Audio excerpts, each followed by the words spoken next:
He reads my mind before I even bowl."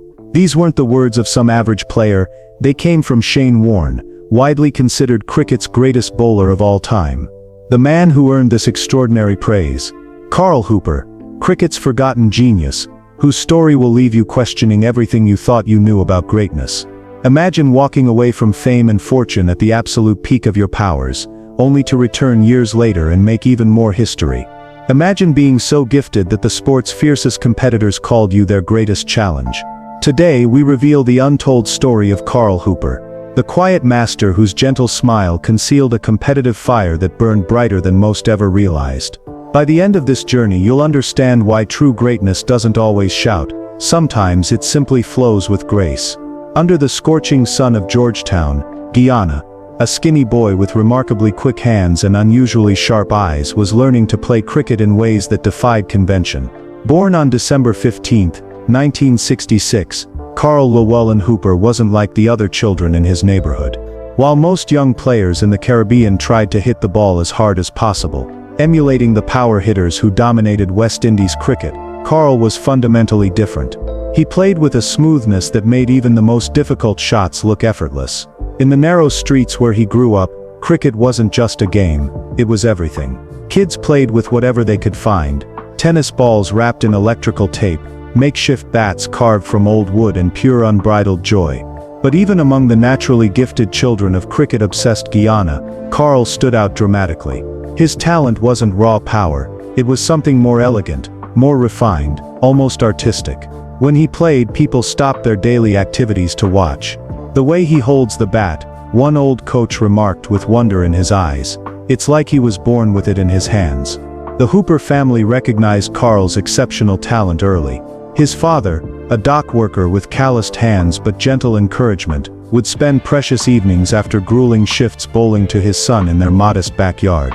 His mother, though understandably concerned about his education in a country where academic achievement offered the clearest path to advancement, couldn't help but smile at the pure joy cricket brought her boy. By age 12, Carl was already regularly playing against men twice his age, and often outperforming them with a composure that seemed impossible in someone so young. Local cricket enthusiasts began to whisper about the boy with the natural swing, the one who could seemingly read the ball's trajectory before it even left the bowler's hand. At Mackenzie High School, teachers would occasionally find young Carl sketching cricket positions in his notebooks instead of taking notes during lessons. But rather than punishing this behavior, one particularly observant teacher channeled this passion productively, helping Carl understand the mathematics of angles and the physics of ball movement through the lens of his cricket obsession. This approach transformed Carl's relationship with education. Cricket became not just his sport but his window to understanding the world through practical applications of timing, anticipation, and balance. The teenage Hooper quickly ascended through youth cricket ranks. Soon he emerged as the undisputed star player for Guyana's senior cricket team, eventually leading them to 3 prestigious regional titles in 1996, 1999, and 2002. Those fortunate enough to witness him play during these formative years knew they were watching something truly special develop, a cricketer who transformed batting into an art form and bowling into clever psychological deception. In 1987, at just 20 years old, Carl Hooper put on the West Indies uniform for the first time, playing against India at cricket's highest level. By his second international match, he had scored a century 100 runs, an unmistakable declaration of the greatness that would follow. This was during the golden age of West Indies cricket.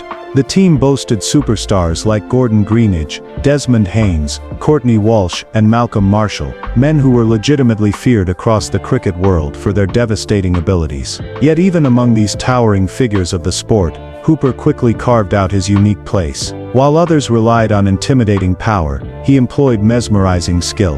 While teammates dominated through aggression, Hooper controlled matches through precision and tactical intelligence that belied his young age. His first tour of England in 1988 revealed a player seemingly immune to pressure. While other young cricketers might buckle under the weight of tradition and expectation at legendary venues like Lord's and the Oval, Hooper displayed a remarkable calmness that became his trademark. He plays like he's having a casual knock in the park, remarked English cricket commentator John Arlott during one broadcast, until you suddenly realize he's systematically dismantling your best bowlers piece by piece. Teammates began to notice something else about Hooper that separated him from even elite players: his extraordinary cricket intelligence. During team strategy meetings, while others might offer general observations, Hooper consistently recalled specific, detailed insights about opposing players' techniques and tendencies. He would remember precisely how a certain bowler subtly gripped the ball differently for his slower delivery, or how a batsman's footwork pattern changed when facing spin bowling. This encyclopedic knowledge,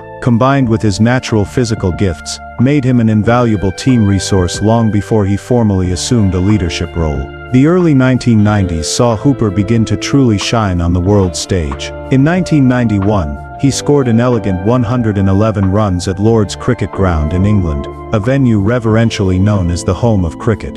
To score a century there represents every cricketer's dream, and Hooper accomplished it with a mesmerizing blend of patience and artistic flair that left even traditionalist English fans speechless. In 1995, playing against a formidable Australian team that was beginning its climb toward world domination, Hooper outperformed everyone to become the leading scorer in a 5-match series that West Indies won convincingly 4-1. That same remarkable year, against Sri Lanka, he showcased his all-round abilities by scoring 81 runs and taking 5 wickets in the same match, a rare display of complete cricketing mastery. Time and again, when his team needed someone to deliver under pressure, Hooper stepped forward with quiet determination. The 1994 Test against England in Barbados perfectly demonstrated what made Hooper special. England had set a challenging target on a deteriorating pitch, where the ball was behaving unpredictably. Most batsmen were visibly struggling with uneven bounce and exaggerated spin. Yet remarkably, Hooper seemed to be playing on an entirely different surface altogether. His 94 runs came not through brute force or desperate survival, but through perfect timing and precise placement that made the difficult look routine. As Caribbean cricket legend Michael Holding observed from the commentary box, what makes Karl fundamentally different is that he doesn't fight against the ball. He meets it exactly where it needs to be met, with exactly the right amount of force. It's like watching someone solve a complex mathematical equation without showing any of the working out.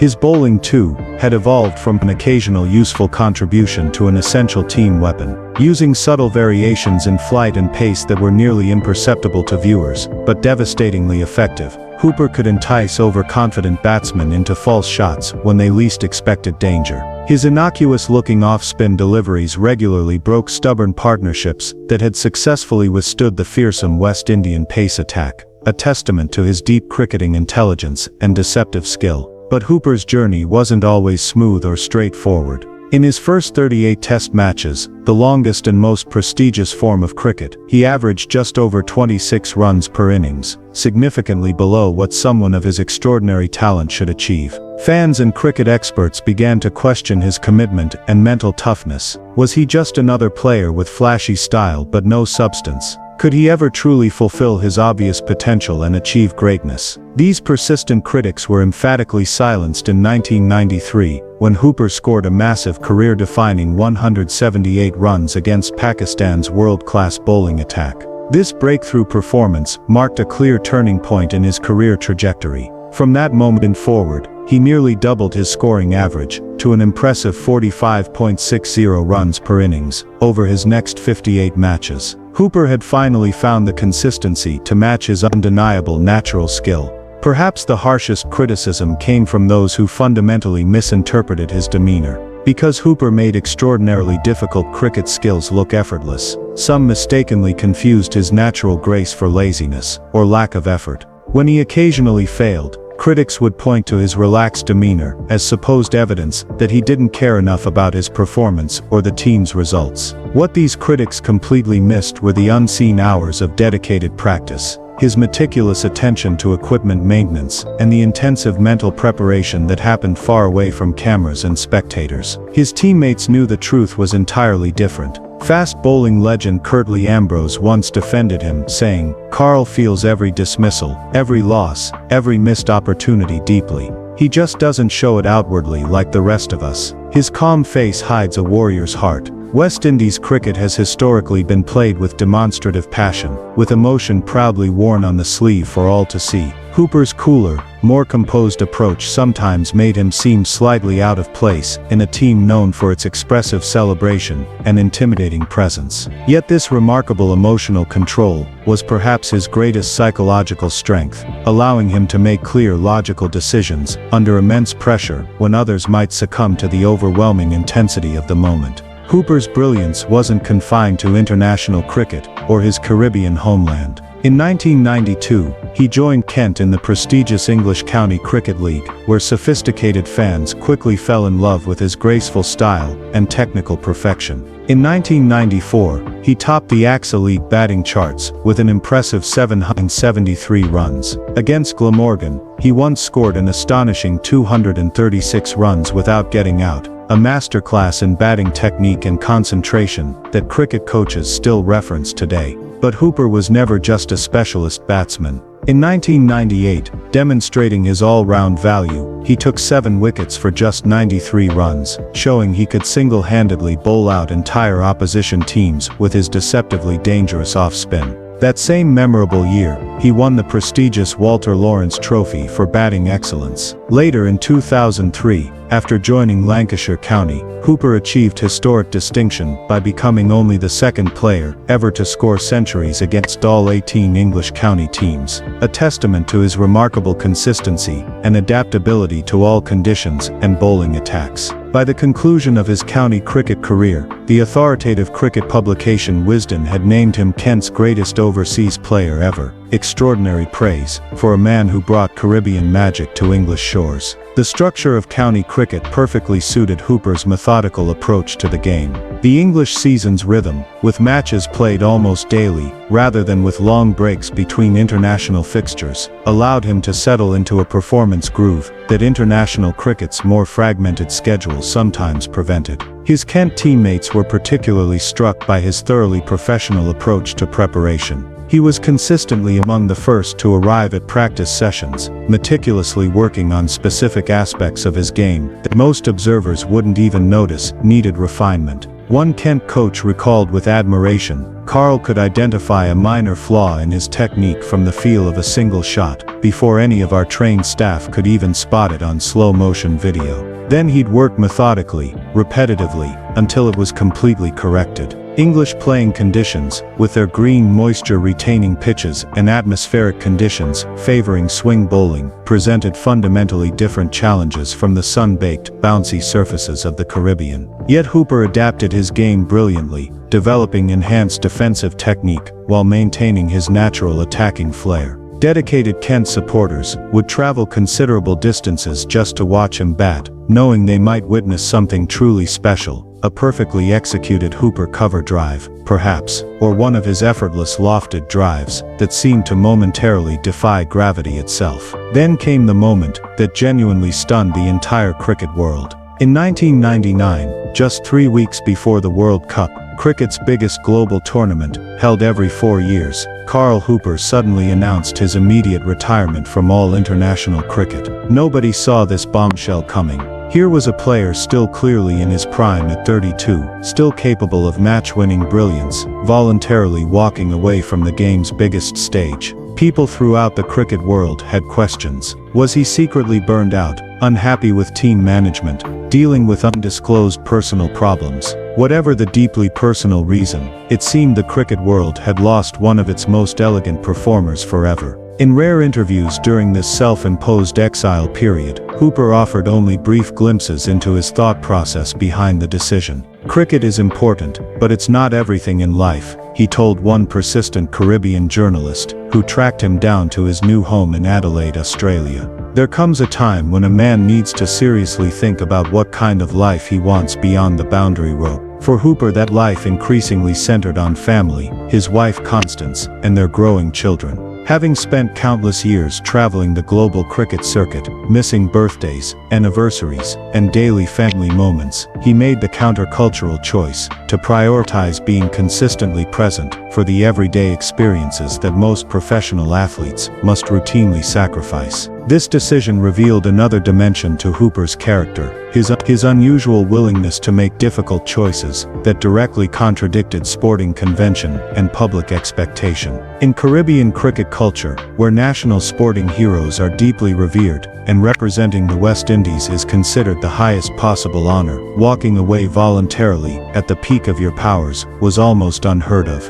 and culturally jarring. Some fans felt personally betrayed. Others grudgingly respected his courage to choose his own unconventional path. Either way, his sudden absence left a considerable void in West Indies cricket that proved extraordinarily difficult to fill. But remarkably, the story wasn't over. It was merely entering an unexpected new chapter. In 2001, after 2 years completely away from international cricket, Hooper made a stunning return to the game. And he didn't just come back as a regular player. He returned as captain of the West Indies team, taking on the highest leadership responsibility in Caribbean cricket. Many observers were shocked by this development, but even more were inspired by his willingness to return when his region needed him most. As captain, Hooper seemed to discover an entirely new level to his game. He averaged nearly 46 runs in test matches under his own leadership, significantly higher than his overall career average of 36.46. During this renaissance period, he scored his career-best 233 not out against India, in his Guyanese homeland,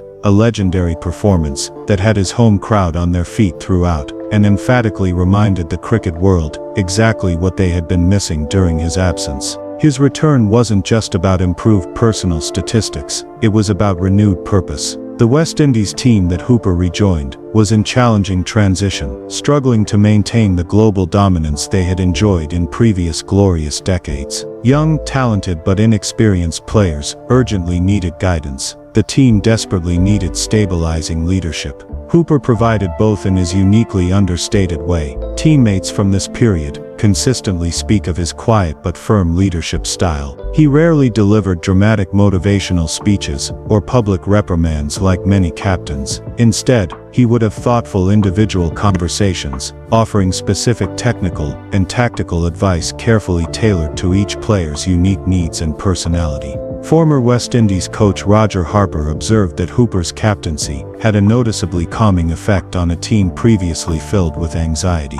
Before Karl returned, there was a palpable nervousness in the dressing room, an obvious fear of failure, Harper explained to cricket journalists. Karl fundamentally changed that atmosphere. He taught the younger players that cricket should be deeply respected, but never feared. He showed them through example how to think methodically, through pressure situations, rather than just emotionally reacting to them. While his team's overall results were admittedly mixed during this period, they lost more away matches than they won. Hooper led West Indies to important series victories over Zimbabwe, New Zealand, and India in one-day cricket, rebuilding confidence step by step. At the 2003 World Cup, though the West Indies team didn't meet heightened public expectations, Hooper's calm, strategic leadership during crisis moments was widely praised by cricket experts. By then he had evolved into a respected elder statesman in a team undergoing generational transformation, a crucial transitional role he embraced with his characteristic grace and humility. When Karl Hooper finally retired for good later in 2003, he left behind statistical achievements that astonishingly few cricketers have ever matched. He became the first player in cricket history to complete what statisticians call the all-round quadruple, scoring 5,000+ runs, taking 100+ wickets, holding 100+ catches, and playing 100+ matches in both Test cricket and one-day internationals. To this day, only South Africa's Jacques Kallis has managed to equal this remarkable feat of complete cricketing excellence, demonstrating just how rare Hooper's balanced all-round abilities truly were. What made Hooper's leadership particularly special was his adaptive approach to different player personalities. With aggressive fast bowlers like Mervyn Dillon, he provided space and autonomy to maintain their natural intensity. With younger batsmen like Ramnaresh Sarwan and Chris Gale, who would later become batting superstars themselves, he offered detailed technical guidance and tactical wisdom from his vast experience. He fundamentally understood that effective leadership wasn't about imposing his personal style on everyone, but about methodically bringing out the unique best in each individual under his guidance. His strategic field placements often revealed his extraordinarily deep understanding of cricket's complexities. While other captains typically set defensive fields based on conventional wisdom, Hooper would position his fielders based on subtle observations that others missed entirely. A batsman's slight tendency to open the bat face when driving, or a small tell in a bowler's action that indicated which specific delivery was coming next. These insights, shared quietly with his teammates between overs, earned him profound respect even from players who had initially questioned the wisdom of his surprising return to international cricket. Hooper remains the fifth highest wicket-taking spinner in West Indies Test cricket history, and the fourth highest in one-day internationals. Statistical rankings that clearly demonstrate just how complete and valuable a cricketer he truly was. But mere numbers alone cannot possibly capture Hooper's aesthetic impact on cricket. His presence on the field, whether standing alert in the slip cordon or flowing gracefully into a cover drive, created moments of sporting beauty that cricket fans worldwide treasured regardless of which team they supported. His opponents held him in uniquely high regard. Australia's legendary captain Steve Waugh publicly admired his perfect footwork and immaculate timing. Shane Warne, arguably the greatest spin bowler in cricket history, openly admitted that Hooper was the most difficult batsman to deceive when advancing down the pitch to attack spin bowling. Pakistan's fast bowling legend Wasim Akram called him one of the finest West Indian batsmen he ever bowled against throughout his illustrious career. Extraordinary praise from a man who competed against the greatest batsmen of his generation. Beyond headline-grabbing statistics lie more subtle numbers that reveal Hooper's unique skill set and cricket intelligence. He remains one of the most successful slip fielders in West Indies cricket history, with catch-to-chance ratios that technical analysts still study for their remarkable consistency. His economy rate as a bowler, conceding just 3.47 runs per over in tests and 4.29 in ODIs, demonstrates his exceptional ability to control scoring even when wickets weren't immediately coming.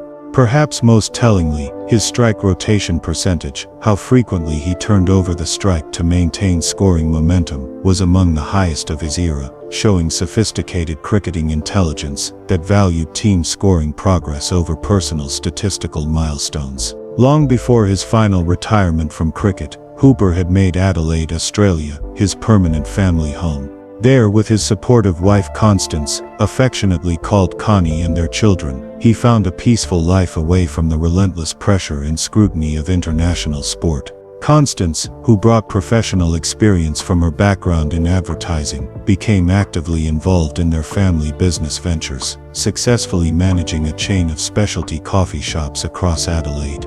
Together they raised two children, a son named Carl Jr. and a daughter, both born in Australia, but connected to their Caribbean heritage. What's particularly touching about Hooper's post-cricket life is his unwavering commitment to family priorities. He deliberately stepped back from numerous lucrative cricket-related opportunities to be consistently present during his children's formative years. In his infrequent interviews, he has repeatedly emphasized the irreplaceable importance of being available for everyday family moments, school pickups, his son's weekend soccer matches, regular family dinners, revealing a dimension of his character that many cricket fans never fully appreciated. The devoted family man who ultimately valued being meaningfully present over being globally famous. The coffee shop business represented a complete departure from cricket, an opportunity to build something entirely different from the sport that had defined his public identity since childhood. Hooper approached this new entrepreneurial chapter with the same meticulous attention to detail that had characterized his cricket career.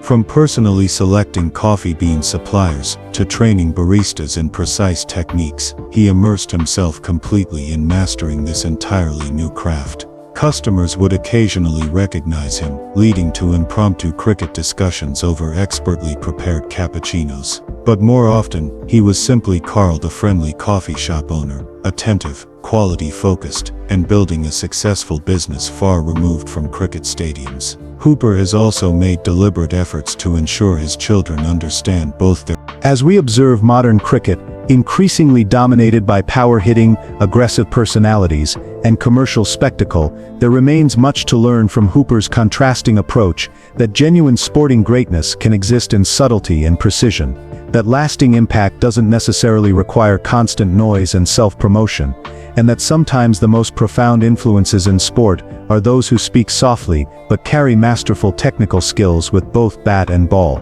In a world that increasingly celebrates only the loudest and most flamboyant, Hooper's career reminds us that sometimes the most enduring impact comes from those who simply let their actions speak more eloquently than words ever could. His story teaches contemporary athletes that excellence doesn't always need to shout for attention. Sometimes it simply flows with natural grace that commands respect. The remarkable story of Carl Hooper transcends cricket itself.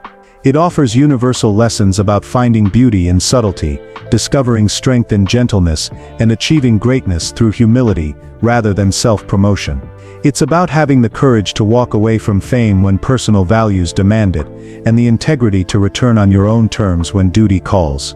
It's about consistently performing at the highest possible level, while remaining authentically true to yourself and your principles. In many fundamental ways, Carl Hooper was ahead of his time, a complete multi-dimensional cricketer before the term became commonplace, a family-first professional athlete before work-life balance entered the mainstream conversation, a graceful technician in an era increasingly obsessed with raw power over refined skill. His approach to both cricket and life continues to offer valuable lessons for today's world. In a cultural environment that often equates loudness with leadership ability, Hooper demonstrated that quiet, thoughtful authority frequently proves more substantively effective. In a sporting landscape that increasingly values narrow specialization, he showcased the enduring power of versatility and complete mastery across multiple skills. In an era of carefully manufactured public personas and personal brands, he remained refreshingly authentic, neither actively seeking the spotlight nor avoiding responsibility when it found him. Today, as cricket continues evolving with ever faster formats and increasingly spectacular power hitting, Hooper's legacy lives on in players who still value technical perfection, alongside attacking flair. His influence can be clearly seen in the fluid batting technique of modern stars like India's Virat Kohli and New Zealand's Kane Williamson, contemporary players who brilliantly combine technical excellence with the ability to score rapidly across all formats. But perhaps Hooper's greatest enduring legacy lies in demonstrating that there exist many different valid paths to sporting greatness. You don't necessarily need to be the loudest, the most aggressive, or the most controversial figure to leave a meaningful mark on your sport. You can create your lasting legacy through consistency, through elegance, through letting your performance speak eloquently for itself without unnecessary embellishment. In the thoughtful words of former West Indies captain Brian Lara, Carl was the rare kind of player who made you wonder how cricket could possibly be played so beautifully. He didn't just execute shots, he crafted them with precision. And he accomplished it all with a gentle smile that concealed how seriously he approached his craft. Throughout his distinguished career, Carl Hooper played 102 Test matches and 227 one-day internationals representing West Indies with distinction. He accumulated over 13,000 international runs and claimed more than 300 wickets across formats. But mere numbers cannot possibly capture the unique way he played the game, with a natural grace that made extraordinarily difficult skills look deceptively simple, and a warm smile that masked the intense competitive spirit driving his excellence. As Carl Hooper himself once thoughtfully observed, cricket is never just about hitting the ball hard or bowling fast. It's about deeply understanding the game's nuances, respecting its rich traditions, and finding your own authentic way to leave your distinctive mark on it. Across a remarkable international career spanning 16 years, with that surprising 2-year hiatus in the middle, Carl Hooper undeniably left his indelible mark on cricket history. Not as the loudest voice, not as the most celebrated superstar, but as one of the most complete, elegant, and technically perfect cricketers the beautiful game has ever been privileged to witness. For aspiring young cricketers and passionate fans alike, Hooper's extraordinary story offers a powerful, timeless lesson. Never allow others to narrowly define what sporting greatness should look like for you. Find your own authentic style, Stay unwaveringly true to your personal values, and let your consistent performance speak convincingly for itself without unnecessary words. In our increasingly noisy attention-seeking world, there remains important space for the quiet achiever, the silent sporting assassin who strikes with precision and excellence when least expected but most needed. Carl Hooper may not have been the most famous or celebrated cricketer of his generation, but for those who truly understand cricket's deepest nuances, he remains one of its most special, gifted talents, a forgotten genius whose inspiring story deserves to be told and remembered for generations to come. Like Hooper's elegantly executed cover drive that could silence even the most raucous cricket crowd with its sheer perfection, may we all discover our own signature contribution to life, one that authentically bears our unique personal stamp and leaves those witnessing it in silent, appreciative admiration.